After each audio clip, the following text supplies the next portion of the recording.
Nous diffusons aujourd'hui une lecture musicale intitulée Voyage en musiqué dans la poésie de Marie-Noël, donnée ce dimanche 26 mars à l'église Saint-Martial à Angoulême et organisée par l'association Déambulation Mystique, avec Corinne Ournaud à la flûte traversière et Sandrine Richard à la lecture.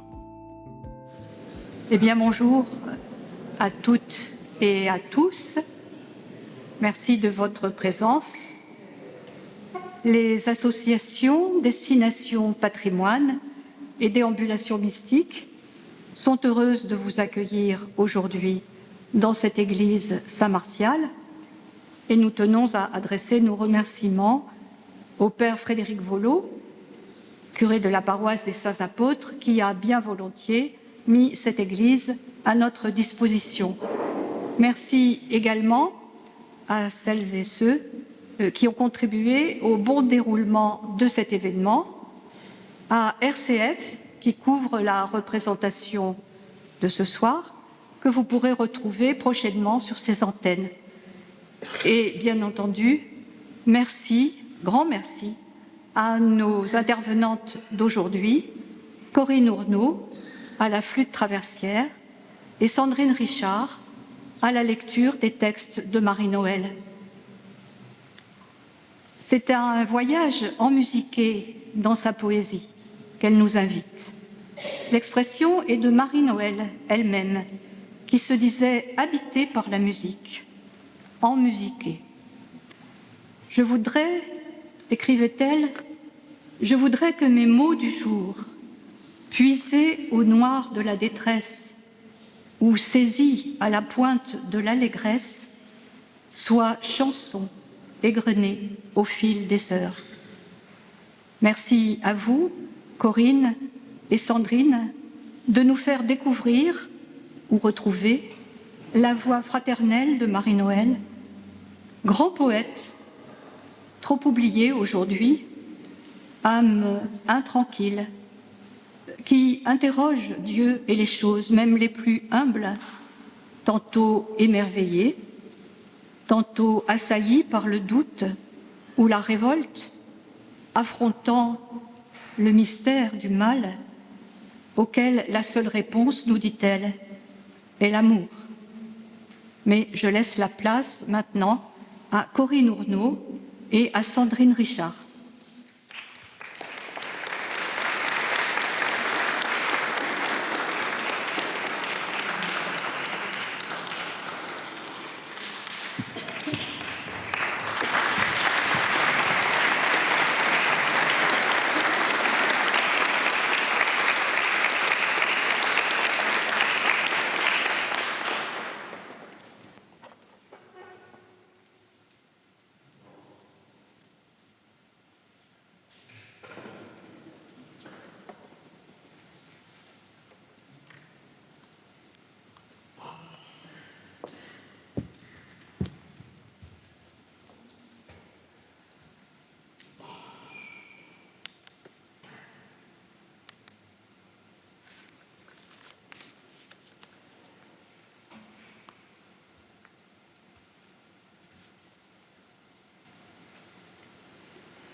Dans la chambre arrivaient les jours. Petit jour, c'est le recueil des souvenirs d'enfance de Marie-Noël. Elle l'écrit en mémoire de sa grand-mère et de tous les siens de son cher passé. Elle aspire à retrouver sa naissance, le chemin de la petite fille qu'elle était avec les grandes personnes qui ont veillé sur elle.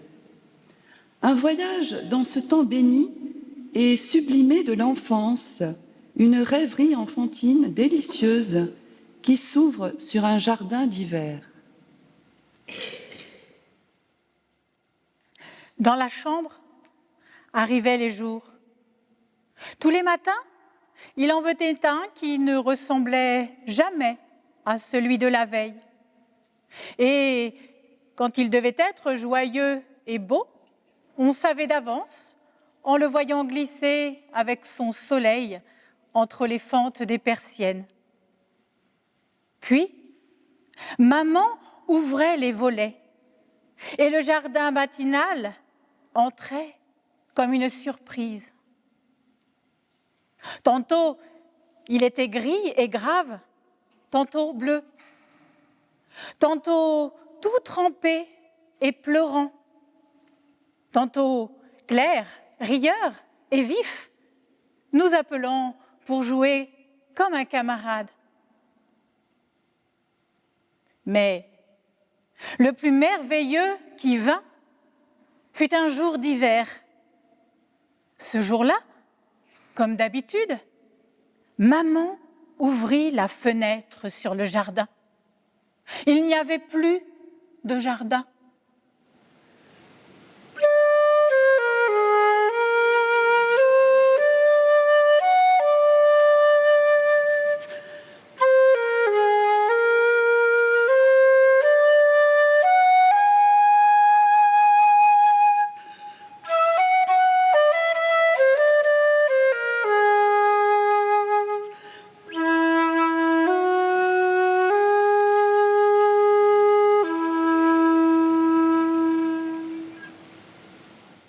Quelqu'un l'avait changé pendant la nuit en extraordinaire pays sans allées, lisse et beau, comme une nappe blanche où personne n'avait marché.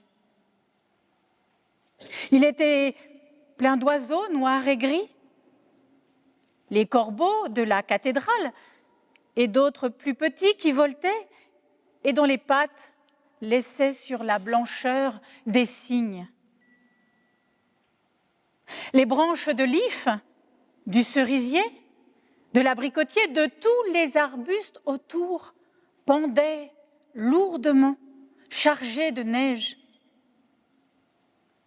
Entre les branches étaient suspendus des ponts, des grottes, des châteaux, où s'ouvraient des salles éblouissantes, mais si étroites que les moineaux eux-mêmes étaient trop gros pour y loger.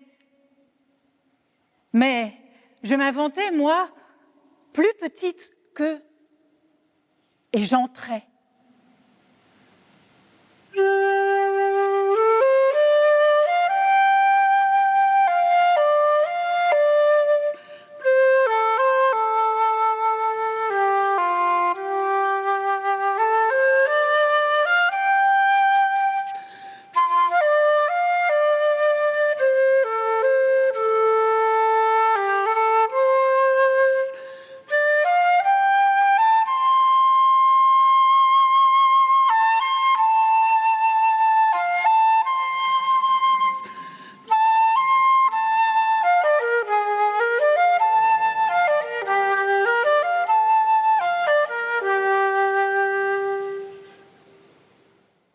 J'entrais. Je voyais des salles, des trônes, des lustres étincelants, des galeries qui s'en allaient à perte de vue dans la demeure des reines cachées et où, peut-être, si je pouvais les suivre dans le secret de la neige, je rencontrerais la fée qui, pendant la nuit, avait fait disparaître le jardin.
Conseil.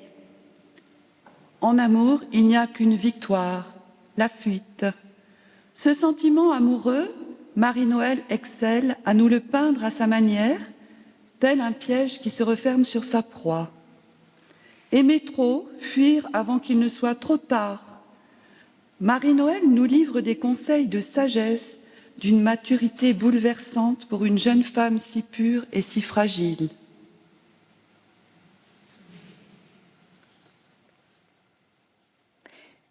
Écoute, moi, le soir, je sais beaucoup de choses. J'ai vu passer le jour, s'éteindre le soleil, s'enfuir le vent et se décolorer les roses. Je suis vieux. Laisse-moi te donner un conseil. Écoute-moi. Lorsque tu sentiras à peine bruire ton cœur en l'ombre et s'emplir lentement comme un vase à demi plongé dans la fontaine et qui devient plus lourd de moment en moment. Si chez ton bien-aimé, tu te trouves assise, quand tu le sentiras, lève-toi vite et sors. Et si ta robe dans la porte reste prise, déchire-la, romps tout et sauve-toi dehors. Lorsque tu sentiras qu'un courant tiède pousse ton âme dans son âme et que, telle une fleur, que le poids de son miel incline vers la mousse, ton front de plus en plus se penche vers son cœur. S'il se tourne vers toi juste à cette minute, s'il te jette son cœur d'un seul coup, d'un seul mot, et s'il t'ouvre les bras, arrête, tiens bon, lutte, fuis avant d'aimer, fuis, car tu vas aimer trop. Fuis. Le bonheur n'est qu'une peine qui commence. Quand il passe ici-bas, c'est elle qu'il conduit. Dès qu'avril fait un pas, l'hiver s'avance au loin. La vie ouvre à la mort, l'aube amène la nuit. Écoute-moi, ton amoureux t'a rencontré par hasard et suivant la flamme de tes yeux, il va chercher en toi la divine contrée, le lointain paradis dont il est curieux. Il s'émerveillera de te trouver si belle, tant qu'à la découverte, il ira dans ton cœur. Quand il aura tout vu, quelle source nouvelle rafraîchira les yeux hardis de son bonheur? Et quand il aura pris tous les oiseaux sauvages qui chantaient dans ton âme ainsi qu'en un bois noir, quel rossignol, chargé d'un plus pressant message, enverras-tu vers lui pour l'appeler le soir? L'homme laisse en aimant ses fenêtres ouvertes et le bruit des chemins en franchit le rebord. Quand il aura fini en toi ses découvertes, il se retournera pour regarder dehors. Et 1000 nouveautés, 1000 et 1000 merveilles passeront sur la route et te prendront ses yeux. 1000 mots, 1000 chants te prendront ses oreilles. 1000 buts te prendront ses pas capricieux. Et toi, restée aveugle et sourde dans ton âme, frileusement blottie au fond de ton amour, de jour en jour, cherchant d'un peu plus près la flamme, tu trouveras qu'il fait moins chaud de jour en jour. Ah, si ton cœur léger a des ailes, qu'il vole, qu'il vole maintenant et trouve dans la nuit un autre nid plus doux que le nid qu'on te vole, un avenir plus beau que le passé détruit. Si ton cœur est léger, qu'il quitte avec la brise sa rose pour une autre et qu'il change d'amour. Mais s'il ne sait pas fuir son maître, qu'il se brise sur le seuil du bonheur, refermé pour toujours. Dis-moi, légère es-tu, mamie, assez légère pour aimer, n'aimer plus, et puis aimer encore, comme l'oiseau qui monte au ciel, retombe à terre, secoue une aile, ouvre l'autre et reprend l'essor. Hélas, j'ai peur. Es-tu, mamie, assez légère? Si tu n'aimes qu'un peu, le risque n'est pas gros, ou pas plus que beaucoup, beaucoup plus, ce n'est guère. J'ai peur. Avant d'aimer, fuis. Tu vas aimer trop.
Je n'ai pas envie d'être parfaite. Combien de poètes ont dit leur déception devant l'existence, pouvoir échapper à tout ce qui existe, interdit, limite, devoir et autres exigences du monde. En toute intimité, Marie-Noël sait qu'elle n'est pas une chrétienne parfaite. Et alors? Marie-Noël est une fille du vent. Elle rêve sa vie en femme sauvage et libre. Je n'ai pas envie d'être parfaite, comme l'homme parfait est parfait.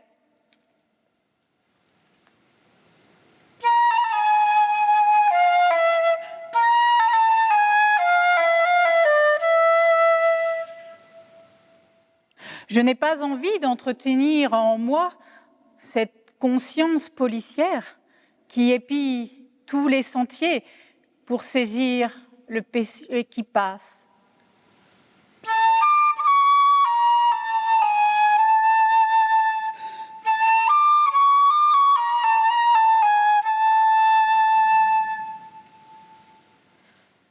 Je n'ai pas envie de prendre cette sacrée fatigue qui, nuit et jour, mesure, ajuste, taille, rogne, rabote pour tirer de l'arbre noueux, l'arbre vivant, une juste planche de cercueil.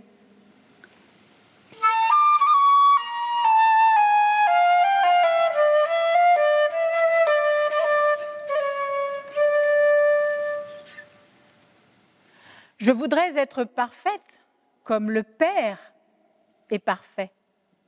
En lui est la loi, mais en lui le jeu. Son œuvre est séraphin, mais papillon aussi. Elle est cieux, étoile, obéissance d'astre, mais aussi feu, vent et caprice des nuages. Il s'amuse à des fleurs. Il a inventé pour rire, et si ce n'est pour rire, pourquoi est-ce? Les queues d'écureuil, les plumes de paon, les pattes de cigogne, les trompes d'éléphant, les bosses de chameau ou de dromadaire.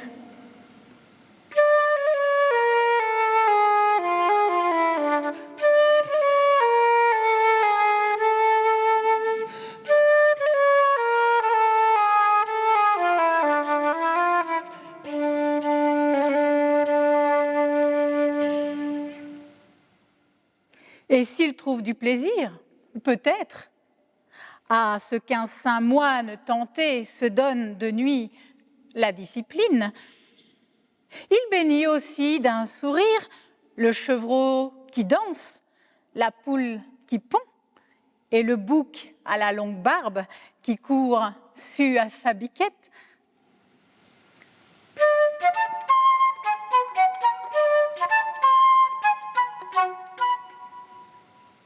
Je voudrais que mon âme aussi, et mon œuvre aussi, fût ordre et fût fantaisie.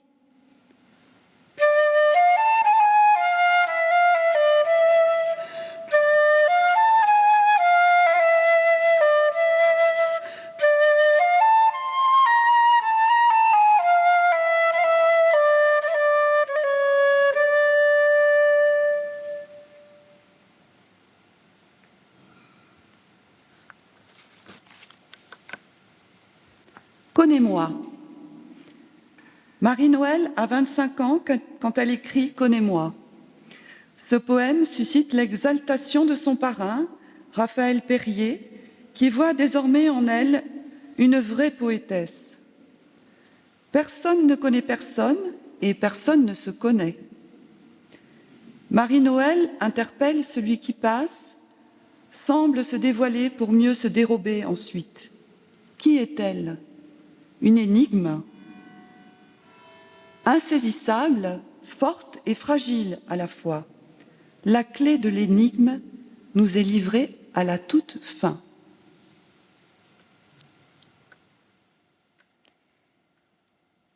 Connais-moi, si tu peux, ô passant, connais-moi. Je suis ce que tu crois et suis tout le contraire. La poussière, son nom, que ton pied foule la terre, et l'étoile, son nom, qui peut guider ta foi. Je suis et ne suis pas telle qu'en apparence, calme comme un grand lac où reposent les cieux, si calme qu'en plongeant tout au fond de mes yeux, tu te verras en leur fidèle transparence. Si calme, ô voyageur, et si folle pourtant, flamme errante, fais-tu, petite feuille morte qui court, danse, tournoie, et que la vie emporte, je ne sais où, mêlée au vain chemin du vent. Sauvage, repliée en ma blancheur craintive, comme un cygne qui sort du Nil sur les eaux un jour et lentement, à travers les roseaux, s'éloigne sans jamais approcher de la rive. Forte, comme en plein jour une armée en bataille, qui lutte, saigne, râle et demeure debout, qui triomphe de tout, risque tout, souffre tout, silencieuse et haute ainsi qu'une muraille, faible, comme un enfant parti pour l'inconnu qui s'avance à tâtons de blessure en blessure et qui parfois a tant besoin qu'on le rassure et qu'on lui donne un peu la main le soir venu. Ardente comme un vol d'alouette qui vibre dans le creux de la terre et qui monte au réveil, qui monte, monte, éperdument jusqu'au soleil, bondissant, enflammé, téméraire, fou, libre. Chèvre, tête indomptée aux passants, si rétive, que nul n'osera mettre un collier à son cou, que nul ne fermera sur elle son verrou, que nul, hormis la mort, ne la fera captive, et qui se donnera tout entière pour rien, pour l'amour de servir l'amour qui la dédaigne, d'avoir un pauvre cœur qui mendie et qui craigne, et de suivre partout son maître comme un chien. Connais-moi, connais-moi. Ce que j'ai dit, le suis-je? Ce que j'ai dit est faux, et pourtant c'était vrai. L'air que j'ai dans le cœur est-il triste ou bien gai? Connais-moi si tu peux. Le pourras-tu? Le puis-je? Ô passant, quand tu verrais tous mes pleurs et tout mon rire, quand j'oserais tout te dire, et quand tu m'écouterais, quand tu suivrais à mesure tous mes gestes, tous mes pas, par le trou de la serrure, tu ne me connaîtras pas. Et quand passera mon âme, devant ton âme un moment éclairé à la grande flamme du suprême jugement, et quand Dieu, comme un poème, la lira tout aux élus, tu ne sauras pas lors même ce qu'en ce monde je fus. Tu le sauras si, rien qu'un instant, tu m'aimes.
Les vendanges. Voilà un souvenir qui fleure bon la campagne, la convivialité et la gaieté. Un hommage aux Auxerrois, pour qu'ils se souviennent de cette bourguignonne qu'était Marie-Noël, une vraie terrienne, presque épicurienne. Une prose vivante qui célèbre la vigne, le vin, les vendangeurs d'ici et d'ailleurs. Son récit nous fait vivre une journée de vendange comme si nous étions au milieu des vignes.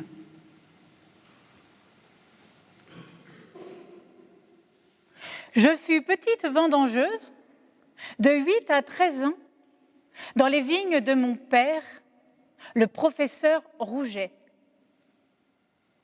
Il les tenait du grand-père Barra, dont les cuves et la cave, dans la vieille maison de famille, portent encore témoignage de glorieuses récoltes. C'étaient d'anciennes vignes dont les noms trinquent dans ma mémoire avec ceux de la parenté. Migraine, Champeau, Boussica, Clérion, Champoulin, qui maintenant ont fait place aux banlieues auxerroises. Et la vigne reine, Sainte Geneviève, qui donna en 93 un vin dont jamais nul autre des meilleures années ne fit oublier la merveille.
En octobre, parfois en septembre, nous entrions en vendange. Nous, les enfants, dormions encore quand, à 5 heures du matin, mon père allait à la louer sur la place des Fontaines, embauchait ses vendangeurs, auxquels se joignaient des voisins, les ramenait à la maison, leur versait la goutte qui chasse le brouillard et les conduisait à la vigne. Nous, les enfants, partions un peu plus tard, avec le casse-croûte de 8 heures, miche de pain, tête d'ail, fromage. Ce fromage de Saint-Florentin, roi, moelleux et doré des crèmes bourguignonnes, dont je défie ses camarades de Normandie, d'Auvergne ou d'illustres autres lieux de surpasser ou d'égaler la saveur richissime. Accompagnant nos fromages, nous montions, mon frère et moi, serpettes et paniers en main, à la vigne désignée, et nous nous mettions à l'ouvrage, chacun dans sa perchée, entre deux femmes d'âge et de bon renom. Je coupais le raisin aussi vite qu'elle, non sans picorer, çà et là, quelques grumes de choix.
Quand nous étions arrivés là où les perchés s'arrêtent sur un sillon transversal, les hôteux passaient, recueillaient dans leurs hottes le plein des paniers, le portaient aux pièces de vendange à l'entrée de la vigne, le foulaient dedans avec l'éraloir, cette branche de bois dur à plusieurs fourches.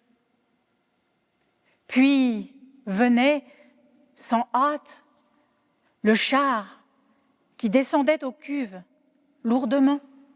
Les fûts pleins remontaient avec les fûts vides et, sur le coup de midi, apportaient le déjeuner. Pas de table. On s'asseyait de son mieux, à la fortune de la terre, sur quelques mottes confortables où séchait encore l'herbe d'été. Et pas d'assiette non plus. On tirait du sac la fourchette et le quart. Chacun, de la pointe du couteau, traçait un cercle sur sa miche, en détachait adroitement un couvercle de croûte dorée et creusait dans la mie blanche une espèce d'écuelle que la servante remplissait du fricot traditionnel. Ragoût de porc, haricots rouges, sauce grasse épicée comme il sied. Le baril circulait entre les quarts tendus. Puis revenait le fromage et la grappe.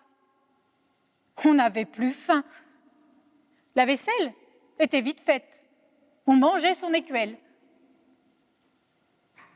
Repas, répit, repos, repu, déclinait quelque part un cousin d'esprit ingénieux.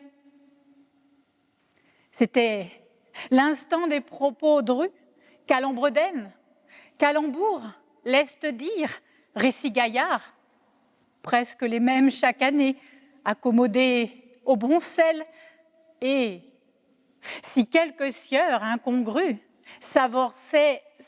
s'avisaient de forcer la dose, il se trouvait là toujours quelques commères de bon bec pour clore celui du malotru.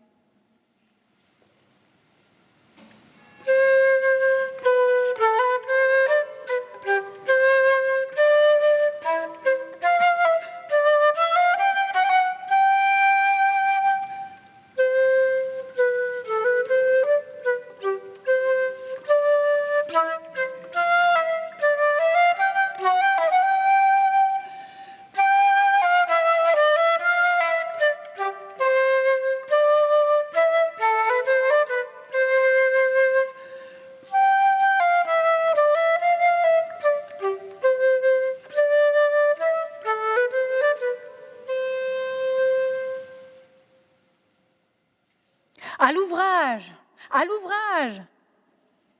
Vers 3h après-midi, se dessinait puis s'affirmait la chance de la journée.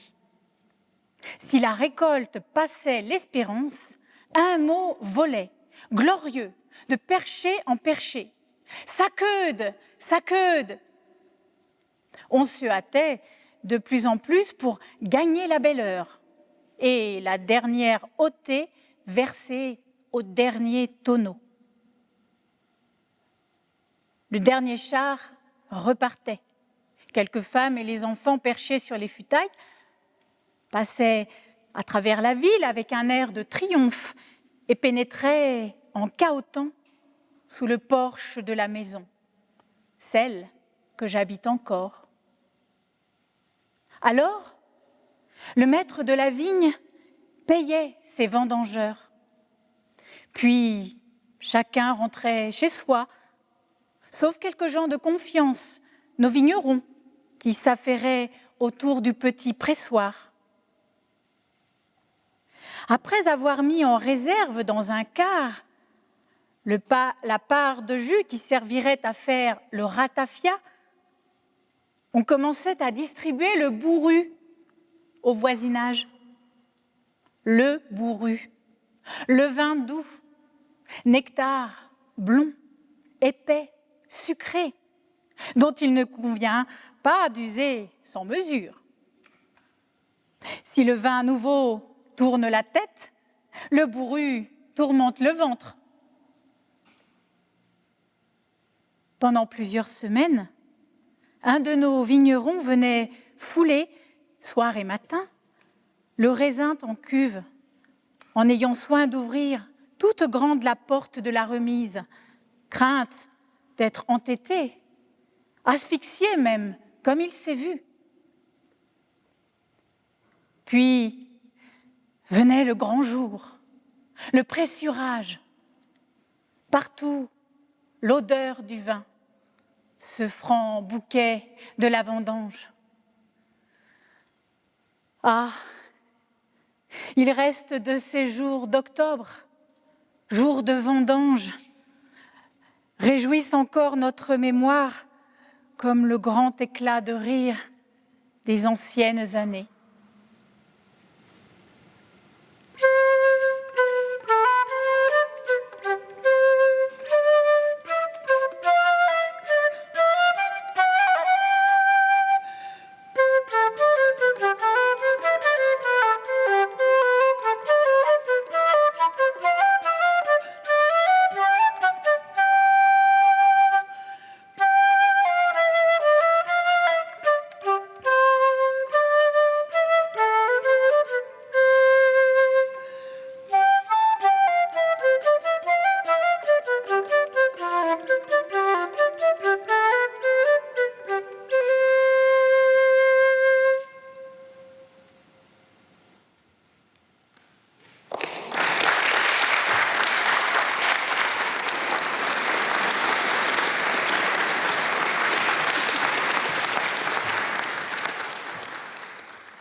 Si j'étais plante, encore une rêverie.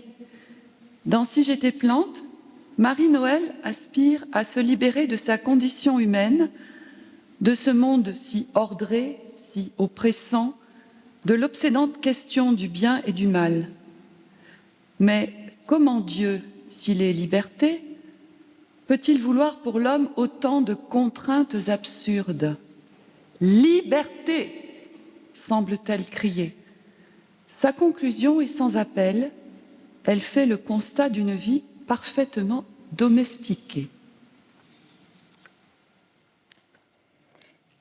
Si j'étais plante, je ne voudrais pas être de ces plantes qui ont trop à faire à l'homme.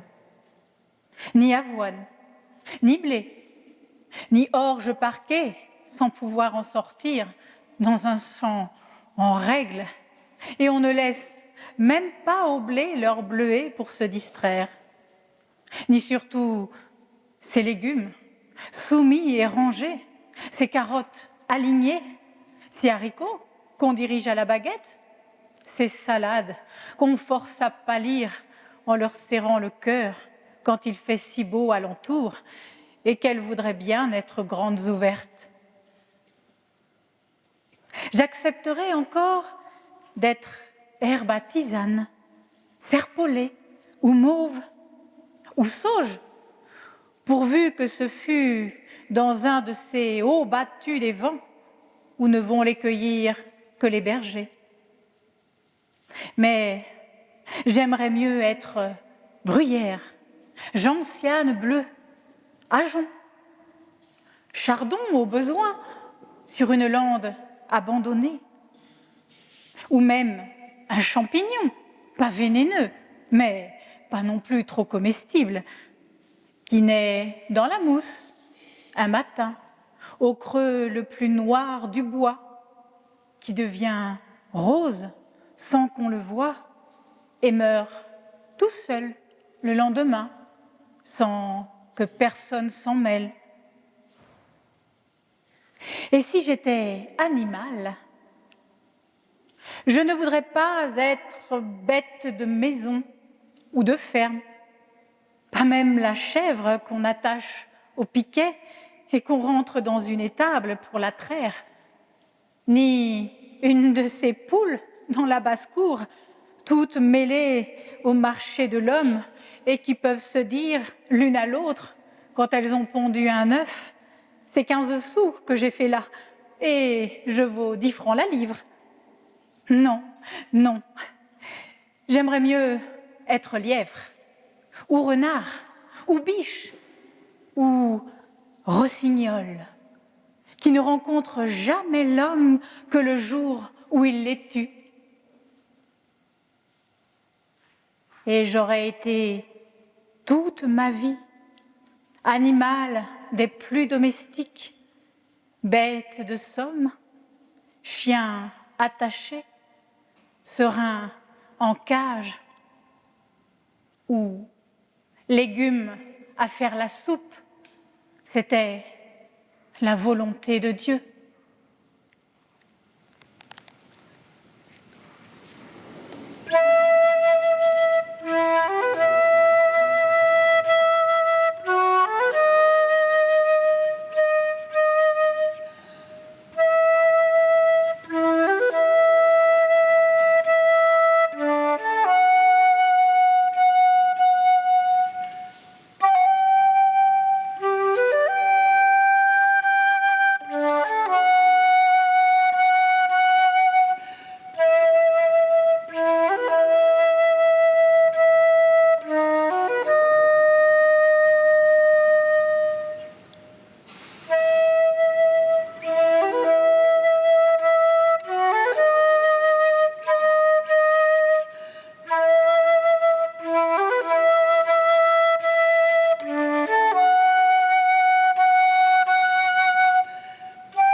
Chanson. Marie-Noël compose ses poèmes comme des chansons d'amour. Elle dit elle-même qu'elle n'a jamais été qu'une chanteuse conduite par un rythme intérieur. Dans cette chanson poétique, la jeune fille attend l'amour comme une fleur attend qu'on la cueille pour sa beauté et son parfum délicat. Hélas, une quête d'amour déçue. Mon bien-aimé s'en fut chercher l'amour, dès le matin, parmi les fleurs écloses. Pour le trouver, il effeuillait les roses, couleur du soir, de l'aurore et du jour. Mon bien-aimé n'a pas trouvé l'amour. Je l'attendais, pâle et grise lavande, et tout mon cœur embaumait son chemin. Il a passé. J'ai parfumé sa main, mais il n'a pas vu mes yeux pleins d'offrandes. Mon bien-aimé s'en fut chercher l'amour au verger mûr quand midi l'ensoleil. Pour le trouver, il goûtait la groseille, la pomme d'or, la pêche, tour à tour. Mon bien-aimé n'a pas trouvé l'amour. Je l'attendais, fraise, humble, à ses pieds toute, et mon sang embaumait son chemin. Hélas, mon sang n'a pas taché sa main. Il a marché sur moi, suivant sa route. Vent du ciel, éparpille mon cœur. Je n'en ai plus besoin. Ô brise familière, perle, dessèche en moi ma source, éteins ma fleur. Ô vent, et dans la mer, va jeter ma poussière.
Mon Dieu, je ne vous aime pas. Qui connaît le gouffre apprend la révolte devant l'absurdité du monde, de la vie et de la mort. Marie-Noël affronte ce Dieu noir, fait résonner sa foi dans l'intimité de son cœur. Une âme troublée entre lumière et ténèbres. Tout est dit sur l'amour, la foi, la grâce et sur l'impuissance de l'homme. La blessure de Marie-Noël est une blessure d'amour, brûlante telle la neige qui brûle.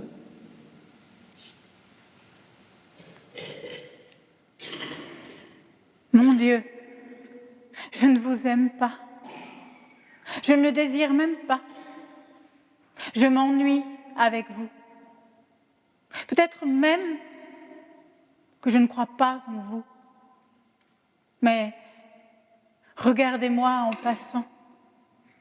Abritez-vous un moment dans mon âme.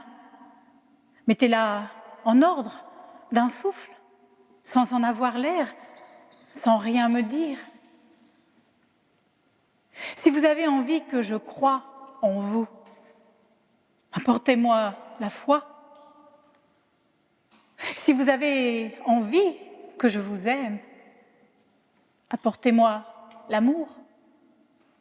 Moi, je n'en ai pas et je n'y peux rien.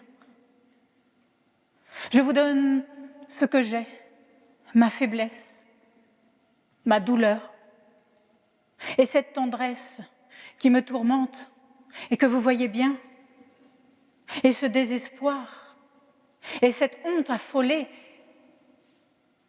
Mon mal, rien que mon mal, c'est tout, et mon espérance.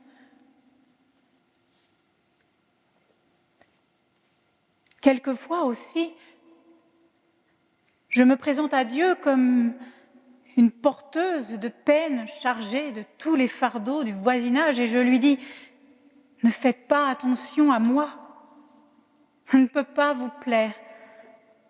Regardez seulement les souffrances que je vous apporte, comme un pauvre commissionnaire qui vient de la part des autres. Voici le mal de mon père, voilà celui de mon ami, celui de tel ou tel autre. Vous voilà, mon Dieu, vous me cherchiez.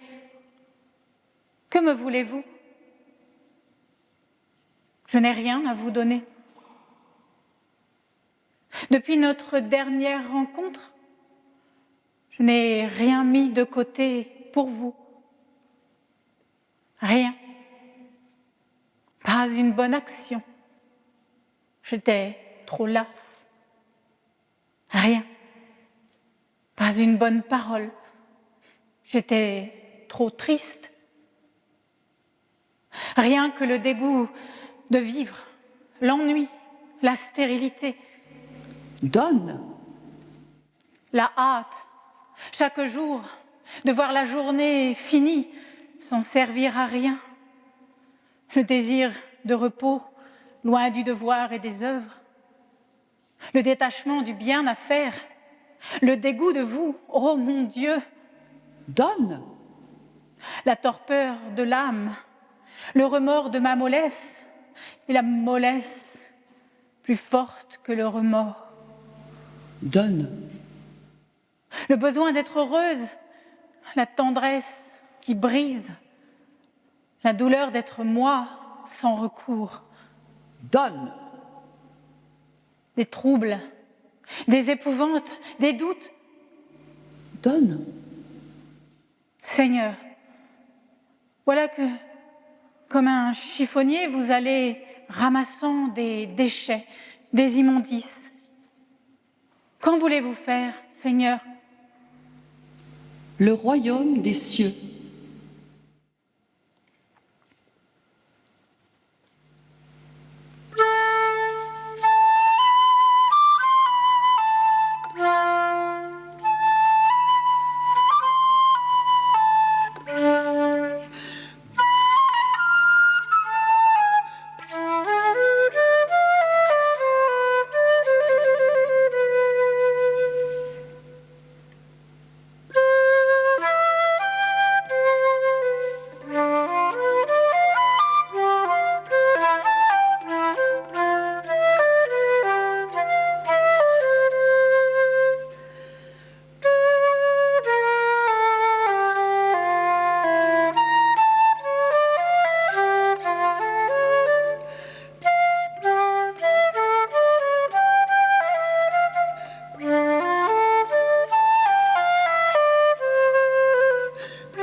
à l'Aude.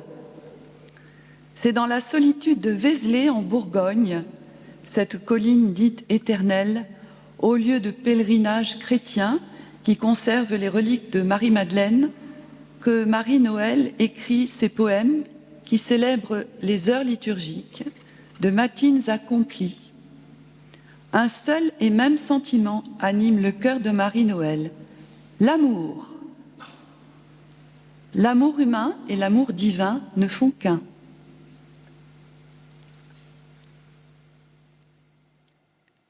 Seigneur, soyez bénis pour le soleil, soyez bénis pour le matin qui rit dans les foins roses, pour les petits chemins sonores et mouillés, pour le bruit qui s'éveille autour des portes closes. L'aube a touché mes cils et je me suis levée. J'ai trempé mon cœur lourd dans la brume divine. J'ai bu dans la fontaine et je me suis lavée. J'ai parfumé mes doigts au buisson d'aubépine. Les longs troupeaux sonnants vont en file argentine. Teinte claire, teinte gaie, sonne le beau matin. Je m'en vais dire une grand-messe en la campagne. Un coquelicot neuf sera mon sacristain. L'enfant de chœur, mal défripé, qui m'accompagne, et j'aurai pour calice un lys de la montagne. Mes chers frères, offrez vos œuvres au bon Dieu. Toi, l'abeille, ton miel, toi, le buisson, tes baies, toi, ruisselet, tes eaux, toi, chèvre, ton lait bleu, toi, brebis, ta toison qui fait l'aumône aux haies, toi, mauve, ton sommeil pour endormir les plaies. Et vous, les fainéants, cigales, papillons, oisillons qui musez sans même chercher proie, et moi-même, pêcheurs qui nous éparpillons en tire-lit, nous, bons à rien, que nul n'emploie, offrons notre chanson légère et notre joie. Puis, dit la messe dite, au bois je m'en irai, chercher Dieu pour qu'il sème en ce cœur sans ressources. Et si j'ai les yeux purs, au bois je trouverai, gardant son agneau blanc, attentive à mes courses, Notre-Dame Marie, assise au bord des sources.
Cherche ta place.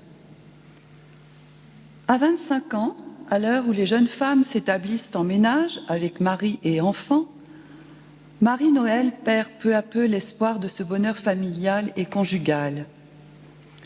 Elle est en mauvaise santé. Épreuves physiques et peines affectives plongent Marie-Noël dans une errance de femme délaissée. À peine a-t-elle l'espoir que Dieu lui vienne en aide. Je m'en vais cheminant dans ce monde. Chaque jour, je franchis un nouvel horizon.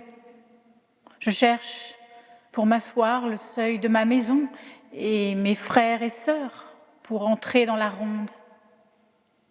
Mais là, j'ai beau descendre et monter les chemins, nul, toi rêveur, ne m'a reconnu au passage.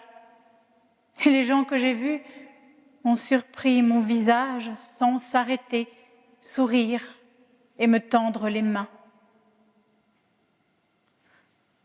Va plus loin, va-t'en. Qui te connaît? Passe. Tu n'es pas d'ici. Cherche ailleurs ta place. J'ai vu sauter dans l'herbe et rire au nez du vent des jeunes filles pleines d'aise et de force divine qui partaient le soleil sur l'épaule en avant, l'air large des pays en fleurs dans la poitrine. Ah, pauvre corps frileux, même sous le soleil, qui sans te ranimer te surcharge et te blesse, toi qu'un insecte effraie, ô craintive faiblesse, honteuse d'être pâle et d'avoir tant sommeil. Va plus loin, va-t'en. Qui te connaît? Passe. Tu n'es pas d'ici. Cherche ailleurs ta place. Sans beauté, ni savoir, sans force ni vertu, être qui par hasard ne ressemble à personne. Je sais bien qui je suis. L'amour ne m'est pas dû, et ne pas le trouver n'a plus rien qui m'étonne. Mais où me mettrez-vous, mon Dieu? Pas en enfer. Je n'ai pas dans le mal assez de savoir-faire. Et pas au paradis. Je n'ai rien pour vous plaire. Hélas, me direz-vous comme le monde hier? Va plus loin, va-t'en. Qui te connaît? Passe. Tu n'es pas d'ici. Cherche ailleurs ta place.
Chant de nourrice.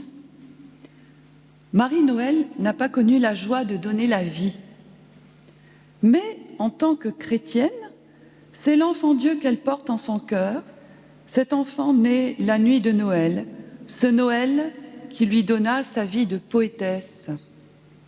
Ce poème est dédié à la petite Madeleine, la fille de son cousin Julien Barras, son compagnon de l'enfance qui l'initia à Mozart et à Verlaine.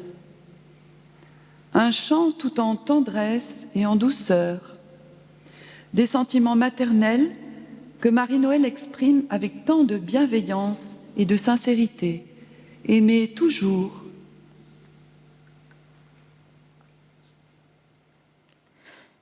Dors, mon petit, pour qu'aujourd'hui finisse. Si tu ne dors pas, si c'est un caprice, aujourd'hui, ce vieux long jour, ce soir, durera toujours. Dors, mon petit, pour que demain arrive. Si tu ne dors pas, petite âme vive, demain, le jour le plus gai, demain ne viendra jamais.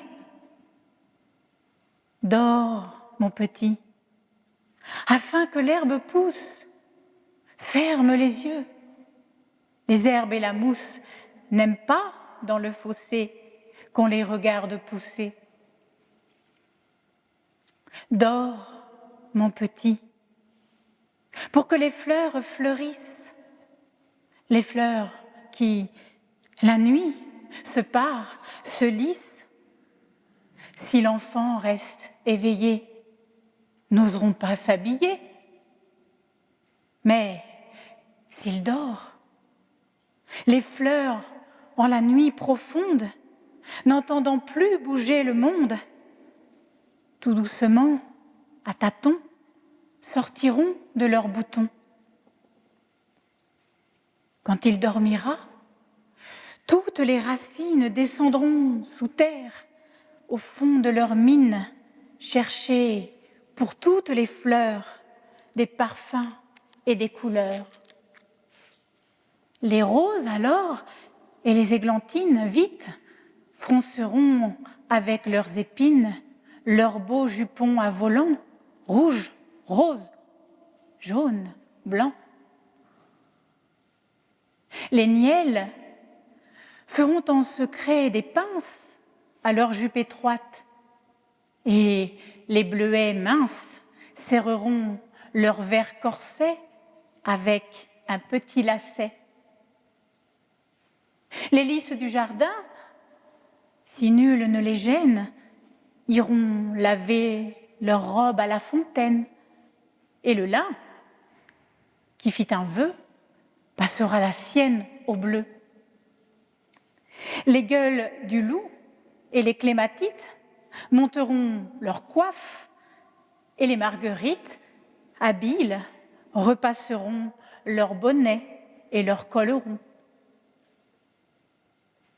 Et quand à la fin, toutes seront prêtes, en robe de noces, en habits de fête, alors, d'un pays lointain, arrivera le matin. Et, saluant toute la confrérie, le matin pour voir la terre fleurie, du bout de son doigt vermeil, rallumera le soleil.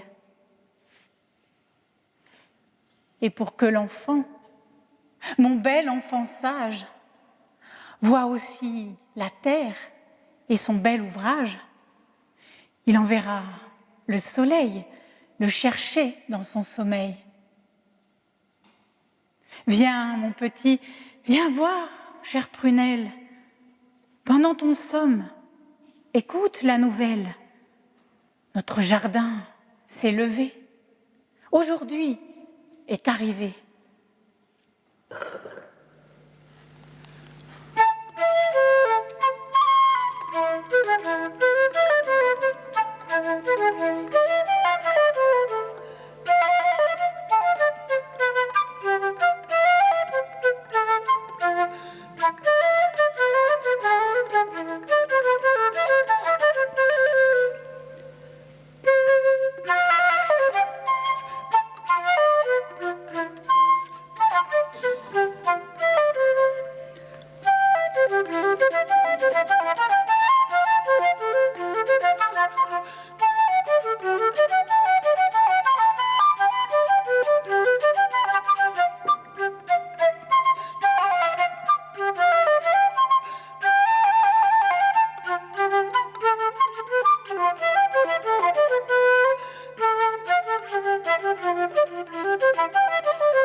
berceuse de la grand-mère.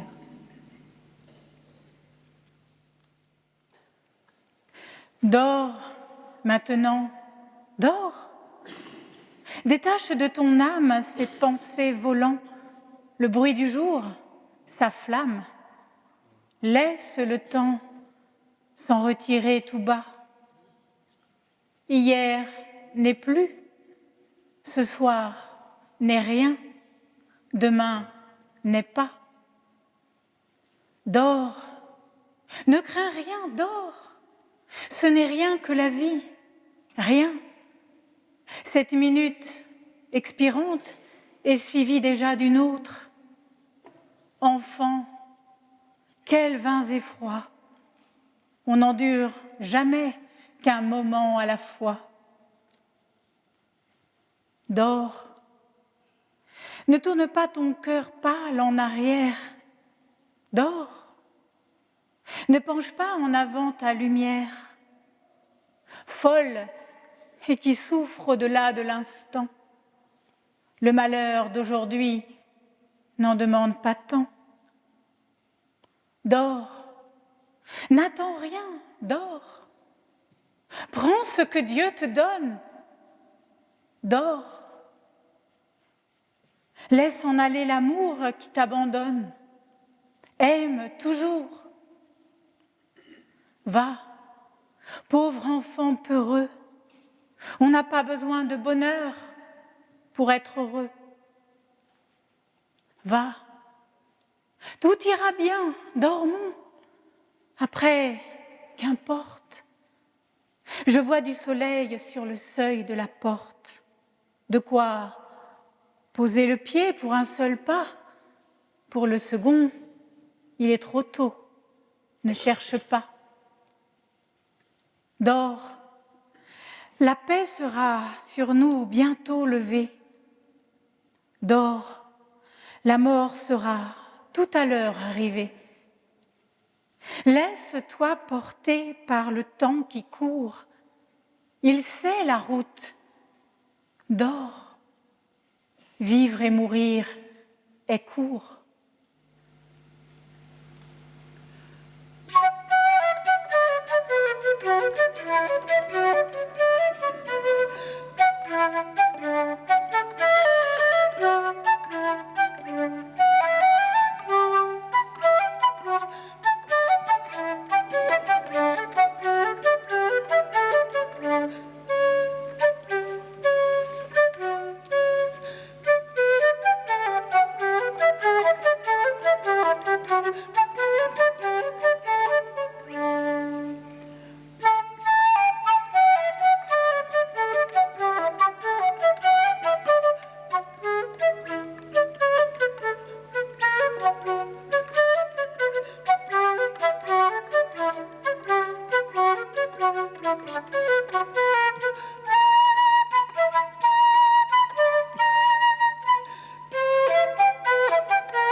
Merci.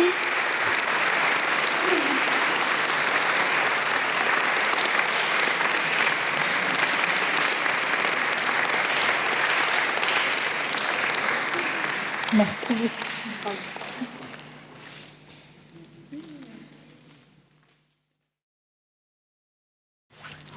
Eh bien, merci à vous, Sandrine et Corinne, pour ce voyage émouvant dans l'œuvre de Marie-Noël. Et avant de vous proposer de partager avec nos deux intervenantes un moment de convivialité au fond de l'église, je voudrais donner deux informations. La première, c'est que vous pouvez envoyer le bulletin d'adhésion à notre association à Déambulation Mystique, 9 rue Forfrelin à Angoulême, 9 rue Forfrelin. Et la deuxième, c'est que nous vous proposerons prochainement deux autres rendez-vous.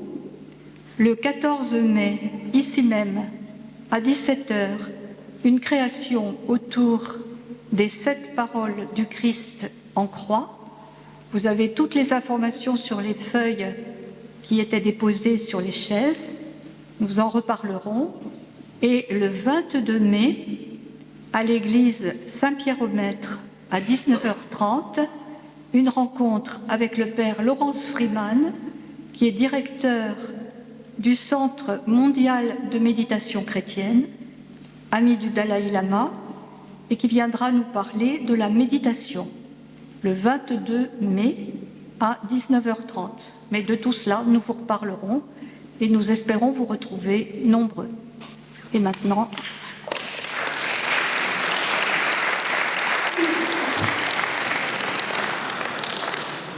Si vous me le permettez, j'ai, au nom de Corinne et moi-même, quelques remerciements à formuler. Tout d'abord à l'association Déambulation Mystique, en particulier à Catherine Daned, que vous venez d'entendre, qui a été notre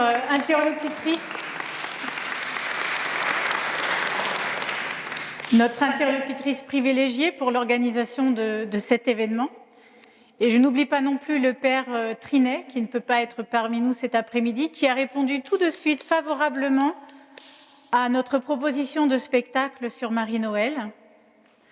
Grand merci également au doyenné Grand Angoulême et en particulier à la paroisse des Saints Apôtres pour l'accueil et la mise à disposition de l'église Saint-Martial. Un merci tout particulier à Gilles et Benoît qui étaient présents dès hier et qui ont réglé un certain nombre de problèmes acoustiques qu'il a fallu, vous vous êtes rendu compte pour ceux qui étaient dans la deuxième partie de la nef, réajuster pour la deuxième partie. Nous en sommes navrés, j'espère que vous avez pu profiter de la seconde.